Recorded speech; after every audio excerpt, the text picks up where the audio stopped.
গ্রাম বাংলার সুন্দর মনোরম প্রাকৃতিক দৃশ্যগুলো তুলে ধরা হয়েছে আজকের এই ভিডিওতে। বাংলাদেশের গ্রামগুলোর দৃশ্য খুবই সুন্দর। এমন সুন্দর গ্রাম বাংলার দৃশ্য দেখলে চোখ জুড়িয়ে যায়, মন আনন্দে ভরে ওঠে। শহরাঞ্চলের তুলনায় গ্রামীণ এলাকা শান্তিময় এবং শিথিল বায়বীয় পরিবেশ। আমি মনে করি শহরের তুলনায় গ্রামের মানুষেরা প্রকৃতির সাহায্যকারী অনেকাংশেই বেশি। দিন দিন শহরাঞ্চলের জীবনের ব্যস্ততা এবং যানজটপূর্ণতা বৃদ্ধি পাচ্ছে। মানুষের হতাশা এবং দুশ্চিন্তা, অস্বাস্থ্যকর পরিবেশ, এই কারণগুলোর জন্য শহরাঞ্চলের বৃদ্ধরা গ্রাম বেশি পছন্দ করেন।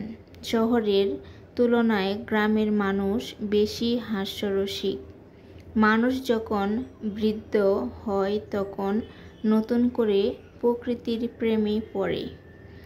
স্রষ্টা এবং স্রষ্টার সৃষ্টির মাঝে প্রকৃত শান্তি খুঁজে পাই। রূপকথার গল্পের মতোই মায়া, মমতা আর অগাধ ভালোবাসার বন্ধনে জড়ানো আমাদের এই সোনার বাংলাদেশ। বাতাসে মিশে আছে সতেজ নিঃশ্বাস। বাংলাদেশের প্রাকৃতিক সৌন্দর্য মন কেড়েছে কবির। তাই তো কবি বলেছেন, এমন দেশটি কোথাও খুঁজে পাবে না কো তুমি, সকল দেশের রানী সেজে আমার জন্মভূমি। গ্রাম বাংলার মানুষের জীবনযাপন নির্ভর করে কৃষি, গবাদি পশু পাখি পালনের উপর।